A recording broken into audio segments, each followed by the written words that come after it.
નમસ્કાર, નિર્માણ ન્યૂઝની વિશેષ રજૂઆત ઝીરો અવર કાર્યક્રમ સાથે હું છું યજ્ઞ ત્રિવેદી। દર્શક મિત્રો, આજે ઝીરો અવર કાર્યક્રમમાં ચર્ચા કરવા જઈ રહ્યા છે। આખરે મોદી 3.0 શપથવિધિ થઈ ગઈ। શપથવિધિ બાદ સવાલ એ જ યથાવત હતો કે આ વખતે મંત્રાલય કોને કોને સોંપવામાં આવશે અને આખરે મંત્રાલયની વહેંચણી પણ કરી દેવામાં આવી। જે પ્રમાણે જૂના મંત્રાલયો જે એમ કહેવાય કે મહત્ત્વના નેતાઓ પાસે હતા અને તેમને જ અત્યારે તો બધું સોંપવામાં આવ્યું છે। અમિત શાહ હોમ મિનિસ્ટર, સાથે સાથે જ રક્ષામંત્રી રાજનાથસિંહ, નીતિન ગડકરીને જે રોડ અને પ્રવાસન સોંપવામાં આવ્યું, ત્યારબાદ નિર્મલા સીતારામનને પણ જે નાણાં મંત્રાલય અત્યારે તો સોંપવામાં આવ્યું છે।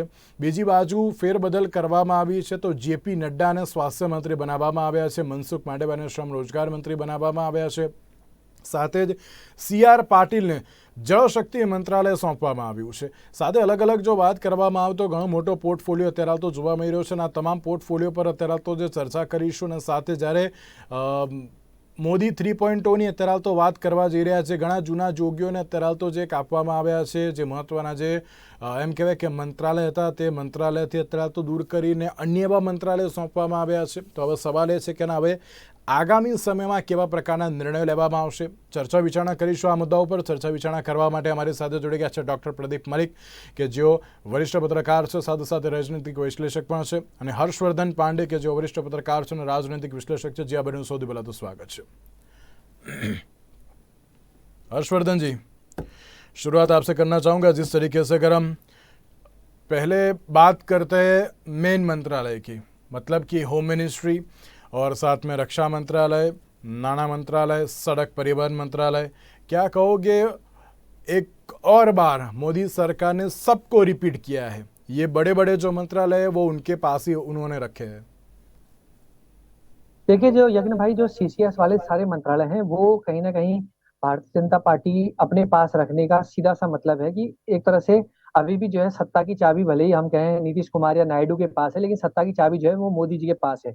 और आप ये देखिए कि पिछले 10 सालों में आप ये देखें, अगर बड़ा प्रधान मोदी जो है अभी तीसरी बार शपथ ले रहे, तो आप मुझे सबसे ज्यादा जो ये देखने में आया है कि नितिन गडकरी के पास वही मंत्रालय है। वो एक पहले ऐसे कैबिनेट रैंक के मंत्री हैं जिनके काम की बहुत सराहना की गई, और जो गुड बुक है मोदी की और देश की गुड बुक में भी जो है उनका नाम जो है स्वर्णिम अक्षर के साथ जो है वो लिखा गया। उनको वही मंत्रालय दिया है, सड़क परिवहन वाला मंत्रालय जो मिला है। उनका काम भी बहुत अच्छा है, तो कहीं ना कहीं इनकी परफॉर्मेंस भी ठीक ठाक रही है। जैसे आप देखें कि वित्त मंत्रालय जो है उनके निर्मला सीतारमण के पास ही गया है। गृह मंत्रालय की आप बात करें तो गृह मंत्रालय अमित भाई शाह ने सहकारिता भी रखा है और गृह मंत्रालय भी जो है उनके पास गया है। रक्षा मंत्री जो है राजनाथ सिंह ही है, तो विदेश मंत्री एस जयशंकर ही हैं।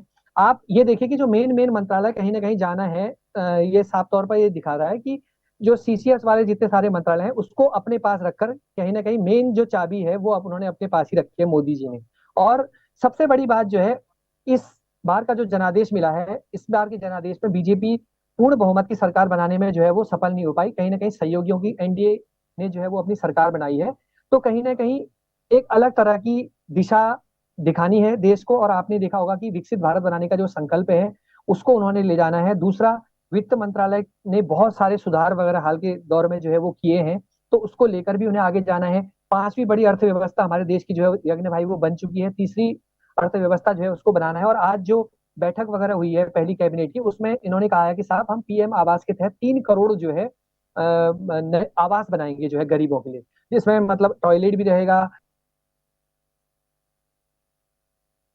तो कहीं ना कहीं प्रधानमंत्री का जो पूरा रोड मैप है, और जैसे ही उन्होंने 100 दिन का जो अपनी मंत्रियों को कहा है कि साहब आप 100 दिन में जो है ये तय करें कि किस तरह की सरकार की दिशा होगी, क्या होगी, उसको देखते हुए तो ये लग रहा है कि कहीं ना कहीं अपने संकल्प को भी वो आगे बढ़ा रहे हैं।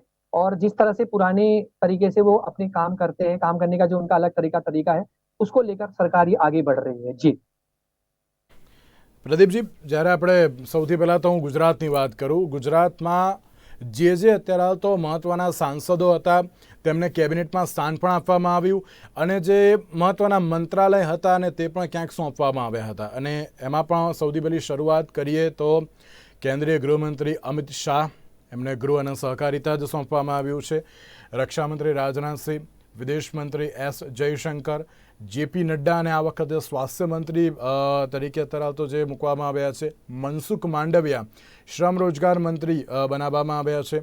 સાથે જ જ્યારે બહુ જ મહત્ત્વનું નામ કહેવાય CR પાટીલ, એમને જળશક્તિ મંત્રાલય અત્યારે તો સોંપવામાં આવ્યું છે. કઈ રીતે જોઈ રહ્યા છો કે ગુજરાતના નેતાઓને અત્યારે તો અલગ અલગ મંત્રાલયોની જે પ્રમાણે વહેંચણી કરવામાં આવી છે તેને લઈને, અને ક્યાંક બહુ મહત્ત્વની વાત કહેવાય કે ભારતીય જનતા પાર્ટીએ જે મહત્ત્વના મંત્રાલય હતા તેમની પાસે જ રાખ્યા છે તેવું કહી શકાય ઉપરથી. બિલકુલ યજ્ઞભાઈ, મહત્વનું મંત્રાલય પોતાની પાસે રાખી છે. અને જેમ હર્ષવર્ધનભાઈ કહેતા હતા કે મેસેજ આપી રહ્યા છે સહયોગી દલોને કે ભાઈ ચાવી તો અમારી પાસે જ રાખીશું, સૌથી પહેલી વાત. પણ એનાથી પણ મહત્વની વાત છે, અને ગુજરાતની વાત કરીશ ચોક્કસ યજ્ઞભાઈ, પણ એના પહેલા હું કહેવા માંગીશ કે મહત્વના મંત્રાલયોમાં મંત્રીઓને રિપીટ કરીને મોદી સાહેબે મેસેજ આપવા માંગે છે, સાતત્યનો મેસેજ આપવા માંગે છે કે એ મંત્રાલયનું સાતત્ય રહેશે.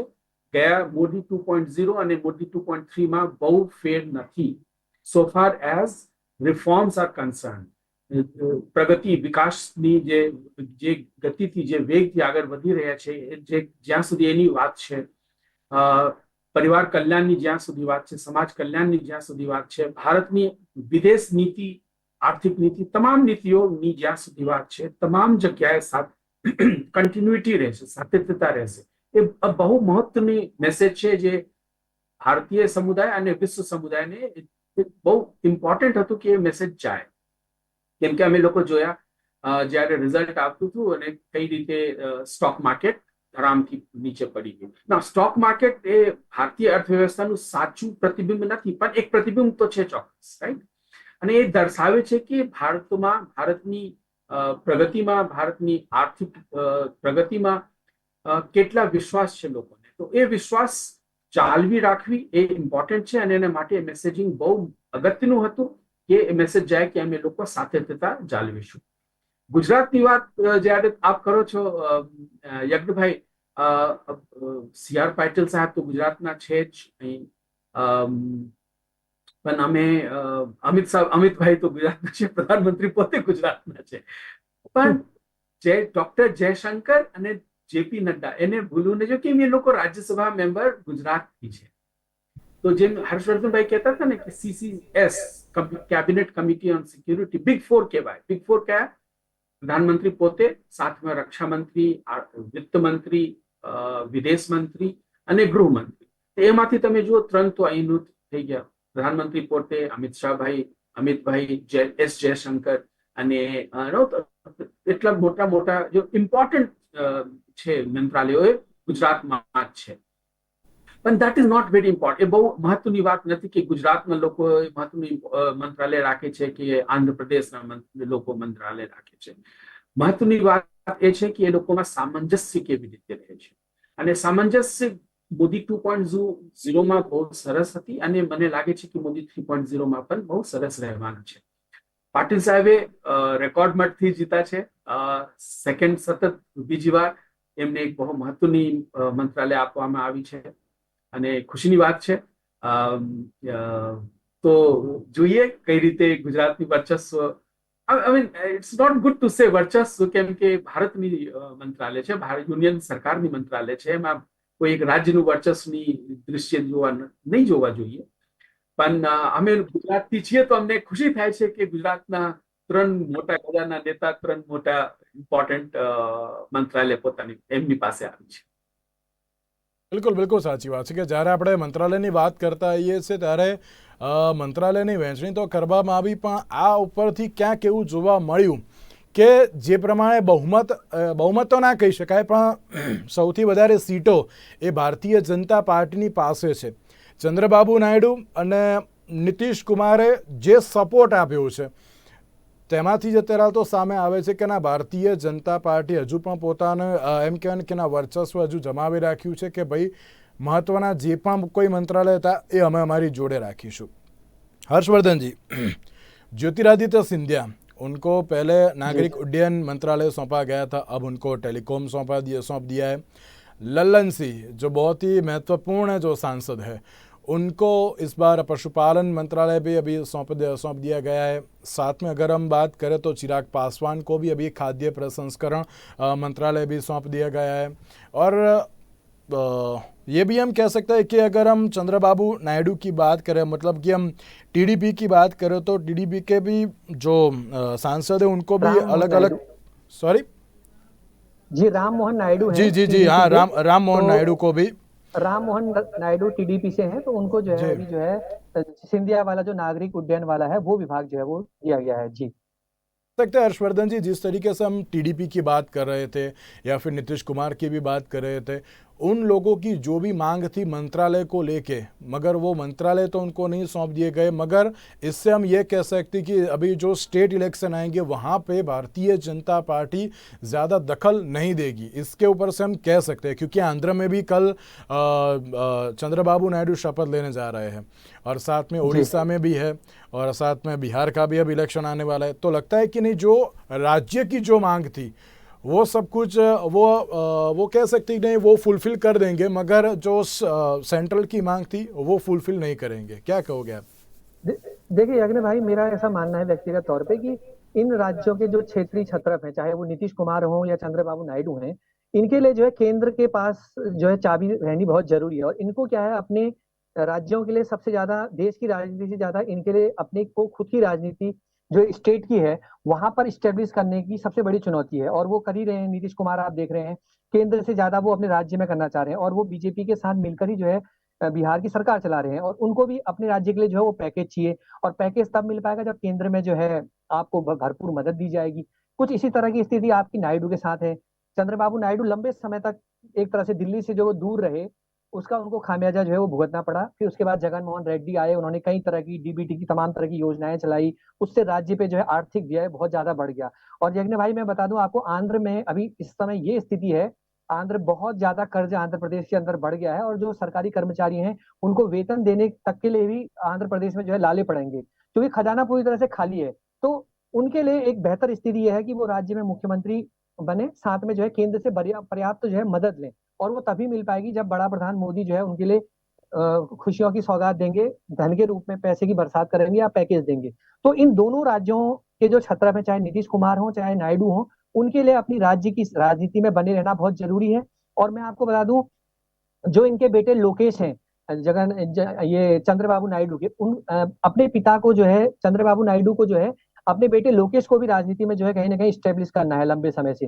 तो उनके सामने सबसे ज्यादा जो है केंद्र से ज्यादा तो राज्य की राजनीति महत्वपूर्ण है। और जाहिर सी बात है, दो दो आपको कैबिनेट मंत्री जो है इन्होंने दे दिए हैं आपको, तो अब इस तरह की कोई दिक्कत नहीं होनी चाहिए। अब इनकी कोशिश ये रहेगी कि किसी तरह से ज्यादा मदद उनको मिले, जिससे कि वो अपनी राज्य की राजनीति में भी बने रहें, और जो है केंद्र से उनको पैकेज भी जो है वो मिलता रहे। तो फिलहाल मुझे लगता है कि सरकार एक स्टेबलिश सरकार है, और जैसा कि प्रदीप सर ने कहा, एक बहुत अनुभवी जो है ये पूरी कैबिनेट जो है वो नजर आती है। इसमें युवा चेहरों का समन्वय भी है, महिलाओं को भी पर्याप्त प्रतिनिधित्व देने की कोशिश की गई है। और साथ बात जो है कास्ट समीकरण जो है, जिसको लेकर हम बार बार चर्चा करते हैं यज्ञ भाई, की इसमें जो बहुत ज्यादा नुकसान बीजेपी को उठाना पड़ा है हाल के चुनाव में, जिस कारण उसको पूरी मेजोरिटी नहीं मिल पाई, वो जो कास्ट समीकरण बिगड़ने का खतरा है उसको भी अच्छी तरीके से बैलेंस किया है इन्होंने, चेक एंड बैलेंस करके।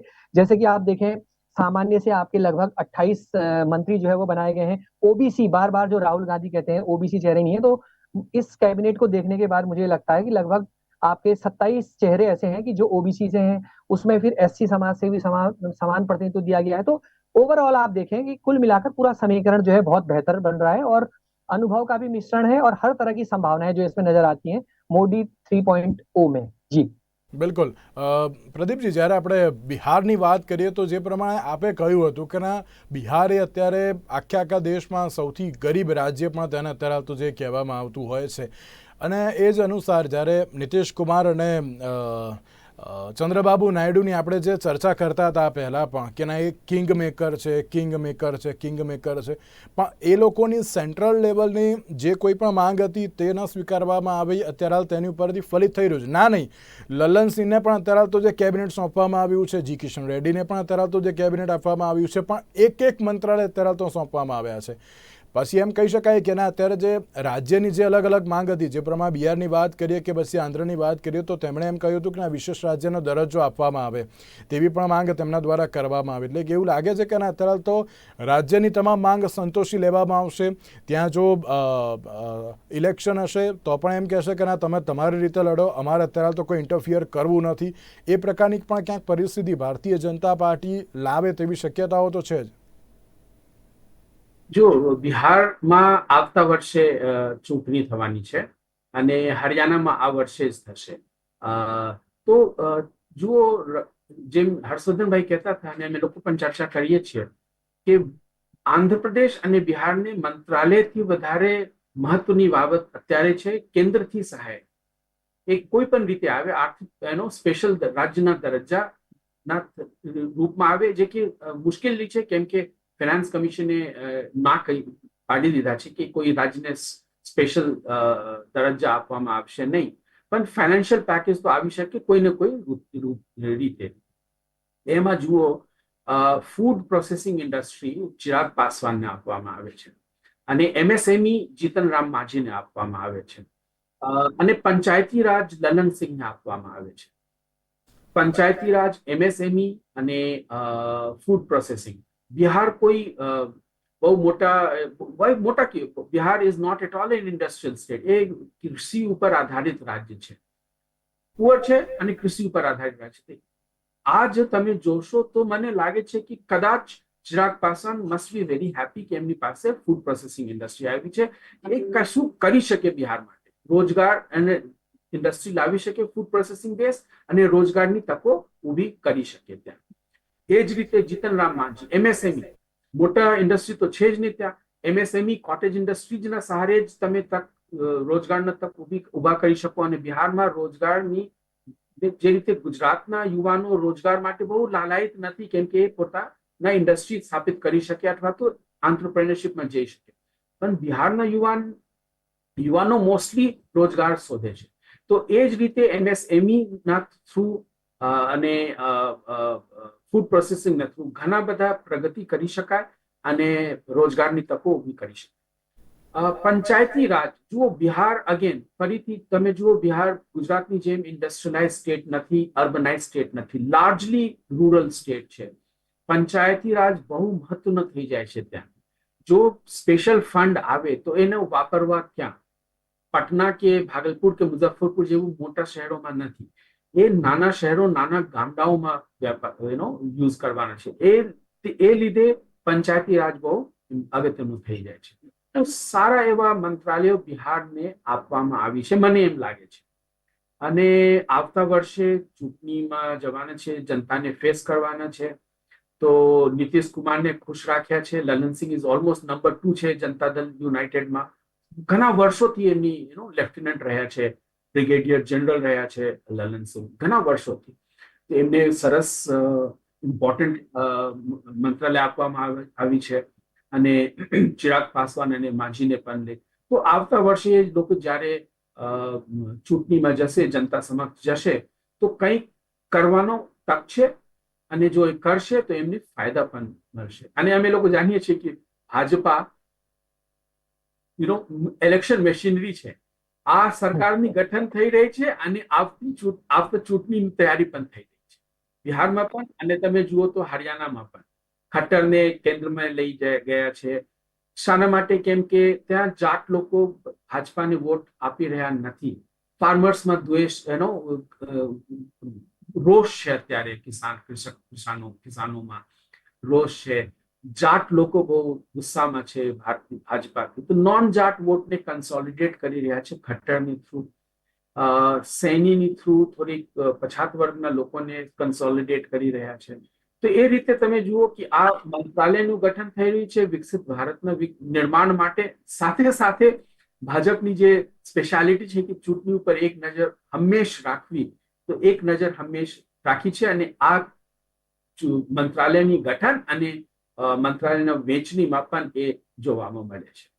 हर्षवर्धन जी, एक पूर्व सीएम की तो बात हो गई और एक पूर्व सीएम की बात करते हैं हमारे मामा जी मध्य प्रदेश के। मामा जी दो मंत्रालय सौंपे उनको, एक कृषि मंत्रालय भी और साथ में ग्रामीण विकास की भी बात है। क्या कहोगे आप उसके बारे में? देखिए, मंत्रालय तो काफी वजनदार है और यहाँ पर चुनौतियां भी बहुत ज्यादा हैं, लेकिन शिवराज सिंह चौहान वो शख्स हैं जिनको चुनौतियों से जूझना आता है। आप देखिए, लंबे समय तक वो 17 वर्षों से अधिक वर्ष तक जो है वो मुख्यमंत्री रहे। उसके बाद जो है इतनी मेजोरिटी, 2/3 बहुमत से बीजेपी ने सरकार बनाई, फिर भी जब मुख्यमंत्री बनाने की बारी आई तो डॉक्टर मोहन यादव को बना दिया गया। वो थोड़ा सा उनके अंदर, उन्होंने धैर्य दिखाया और उन्होंने पूरी 29 की 29 कंस्टिट्यूएंसी में प्रचार भी किया, सब जगह गए और आज भी जो है वो लोकप्रिय हैं।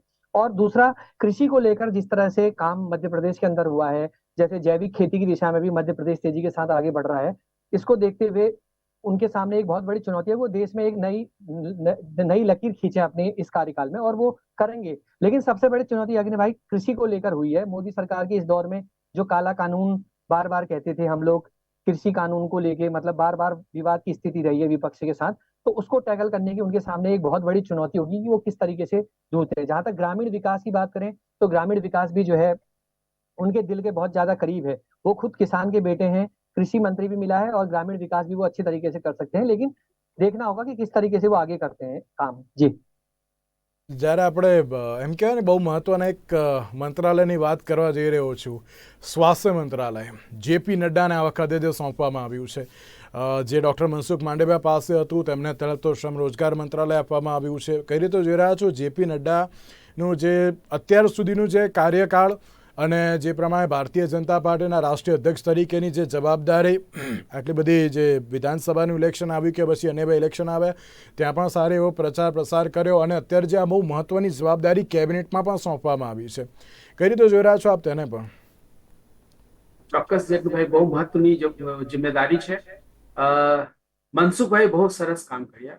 સ્પેશિયલી કોરોનાના સમયમાં જે રીતે આખા દેશમાં એ મેનેજ કર્યા, બહુ સરસ કામ કર્યા. અને એટલા માટે મોદી સાહેબની બહુ વિશ્વાસુ અને બહુ પસંદીદા મંત્રી હતા. જેપી નડ્ડા સાહેબ મોદી 1.0માં મંત્રી રહી ચૂક્યા છે જ્યાં સુધી મને ખ્યાલમાં છે. અને 19માં બહુ સરસ રીતે પાર્ટીને આગળ લઈ ગયા. અને આ વખતે પણ જો બહુમત નહીં મળીએ પોતાના બલબૂતે, પણ દેખાવ એટલું નબળું પણ નથી રહ્યું. તો he is a very accomplished administrator. પાર્ટીના સંગઠન ઉપર જે રીતે કામ કર્યા એનું તો સાફ જાહેર થાય છે કે બહુ સરસ એડમિનિસ્ટ્રેટિવ એક્યુમેન છે એમની પાસે. અને છેલ્લા મોદી 1.0માં જ્યારે મંત્રી હતા ત્યારે પણ બહુ સરસ કામ કર્યા હતા. તો હવે એમની ટર્મ પૂરી થઈ હતી, કાર્યકાલ પૂરી થઈ રહી છે, આ મહિને જ પૂરી થઈ રહી છે. તે રિપીટ થવાનો સવાલ નથી, કેમ કે ભાજપામાં એમનું પોતાનું નિયમ છે કે 2 ટર્મથી વધારે કોઈને આપવું નહીં. અને આપી તો અંડર ટર્મ્સ એન્ડ કન્ડિશન આપવામાં આવે છે, જે રીતે અમિતભાઈને આપવામાં આવ્યા હતા. તો એમને બહુ કેન્દ્રમાં મંત્રી રહી ચૂક્યા છે, પાર્ટીના અધ્યક્ષ રહી ચૂક્યા છે. તો એમને એક મહત્વની જવાબદારી સોંપવામાં આવે એની પૂરી અપેક્ષા હતી અને એ જ રીતે એમને ઇમ્પોર્ટન્ટ મંત્રાલય આપવામાં. અને સ્વાસ્થ્યના ક્ષેત્રમાં ભારતને હજી બહુ કામ કરવાનું છે. ફાર્માસ્યુટિકલમાં અમે લોકો બહુ આગળ છે દવા બનાવવામાં, પણ રોગોને ડામવામાં અમે લોકો અમારે બહુ કામ કરવાનું બાકી છે. મને લાગે છે મોદી નડ્ડા સાહેબની યોગ્યતા ઉપર, એમની કાર્યકુશળતા ઉપર બહુ વિશ્વાસ છે અને એટલા માટે નડ્ડા સાહેબને स्वास्थ्य मंत्रालय આપવામાં આવે છે. जी, लास्ट एंड फाइनल क्वेश्चन. चलिए, अब नड्डा साहब को तो स्वास्थ्य मंत्रालय सौंप दिया गया है, यहाँ पे CR पाटिल को जल मंत्रालय सौंप दिया गया है, मतलब कि गुजरात में भारतीय जनता पार्टी के अध्यक्ष अब चेंज होंगे. चलिए, गुजरात में कौन होंगे वो तो हम बात करेंगे बाद में, मगर अब हम बात करते हैं भारतीय जनता पार्टी के राष्ट्रीय अध्यक्ष अब कौन होंगे? ये तो बहुत पेचीदा सवाल पूछ दिया यज्ञ भाई आपने, और 30 सेकंड के अंदर इसका जवाब भी मेरे पास नहीं है, क्योंकि जितने भारी भरकम है वो तो सब आ गए हैं। पहले मनोहर लाल खट्टर का नाम चल रहा था, वो साहब अंदर है। भूपेंद्र यादव आपकी ओबीसी राजनीति को साथ सकते हैं, वो भी अंदर ही है कैबिनेट में। शिवराज सिंह चौहान का आप नाम लेंगे, वो भी अंदर ही है। अब बचते कौन है? जेपी नड्डा है, वो भी आगे कार्यकाल भी नहीं कर सकते। तो बहुत टिपिकल सवाल है। लेकिन बीजेपी CR पाटिल पे मैं बार बार लगाता था दाव, वो भी आ गए हैं। अब बहुत पेचीदा सवाल है, अब क्या पता क्या करे, किसको बनाते हैं, क्या पता महिला चेहरा भी बीजेपी कर सकती है, क्योंकि एक बहुत बड़ी आबादी जो है महिलाओं की है। तो हो सकता है कि गुजरात से ही आपका कोई नाम निकले। मुझे ऐसा लगता है कि किसी महिला को एक जवाबदेही शायद दे सके। हालांकि ये इस तरह की बात मैं ऐसे ही कह रहा हूँ आपसे, लेकिन हो सकता है क्योंकि महिलाओं का उतना ज्यादा प्रतिनिधित्व भी इस मंत्रिमंडल में नहीं नजर आता है अपने को। तो उसको देखते हुए क्या पता भविष्य को देखते हुए, क्योंकि आप देखा कि महिला आरक्षण वाला भी हो सकता है, और आज तक इतिहास में कभी महिला अध्यक्ष बीजेपी वगैरह के पास है नहीं। तो बीजेपी अपने अलग इक्वेशन पे काम करती है, आप जानते हैं। सब गलियारों में पत्रकारों की खबर चलती रहती है, लेकिन बनना किसी और को होता है, वो पता ही नहीं रहता किसी को। जी શું કહેશો આપ તેના લઈને છેલ્લે? એક મોદી સાહેબ સરપ્રાઈઝ ચોક્કસ આપે, હર હંમેશ સરપ્રાઈઝ આપે છે, રાઈટ? અને સરપ્રાઈઝમાં પણ એ પણ હોય છે કે જેનું નામ ચાલે ને એનું નામ કપાઈ જ જાય છે. એ બાબત છે મોદી સાહેબ. એટલે નામની ચર્ચા નથી કરતું, પણ એક સરપ્રાઈઝ હું નામ તમને કહું. અનુરાગ ઠાકુર. જોતા રહો. એમને બહુ સરસ કામ કર્યા છે, પણ મંત્રાલયમાં લીધા નથી અને 4-5 વખતથી ચૂંટાઈને આવી રહ્યા છે. યંગ છે પણ બહુ એક્સપિરિયન્સ છે, સેવી છે, ભાષણ જોરદાર આપે છે, લોકો સંગઠનની પણ શક્તિ છે અને એડમિનિસ્ટ્રેશનની પણ શક્તિ છે એમની પાસે. બિલકુલ બહુ બિલકુલ. સરપ્રાઈઝ કામ થશે ત્યારે એમની નામની ચર્ચા નથી, પણ I will not be surprise કે એ અનુરાગ ઠાકુર તરફ જઈ શકે. બિલકુલ બિલકુલ. પ્રદીપજી અને હર્ષવર્ધનજી, આ બંનેનો આભાર અમારા સાથે આ ચર્ચા વિચારણામાં જોડાવા માટે. તો દર્શક મિત્રો, એક બાજુ સવાલ એ છે કે મોદી 3.0નું ગઠન તો થઈ ગયું છે, હવે કાર્ય કેવી રીતના હવે આગળ કરવામાં આવશે તો હવે સવાલ યથાવત છે. તેની સાથે આજના ઝીરો કાર્યક્રમમાં બસ રજા આપશો. નમસ્કાર.